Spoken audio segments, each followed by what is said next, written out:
At kinalakot ka pagbigyan ng illegal na droga. May tinatarong ka sa pag-ito, ano man yung gambag, hindi magamit pabor o bilis. Tapos mo sabihin mga husgado.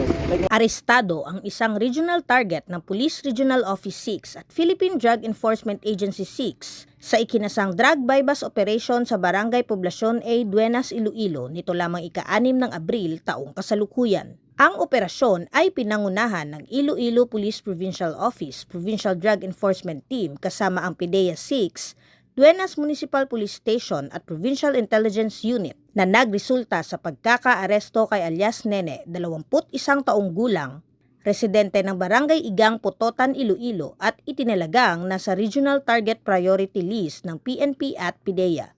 Ayon kay Police Major Dadji de Lima, Chief PDEU, nahuli ang suspect matapos maaresto sa aktong pagbebenta ng shabu sa isang police pusher buyer. Nakuha mula sa arestado ang 4 na heat-sealed plastic sachet ng suspected shabu kasama ang bypass item na may bigat na humigit kumulang 160 gramo at may standard drug price na tinatayang 1,088,000 piso. Kasalukuyang nasa kustudiya na ng pulisya ang suspetsado para sa tamang dokumentasyon at haharap sa kasong paglabag sa RA 9165 o ang Comprehensive Dangerous Drugs Act of 2002.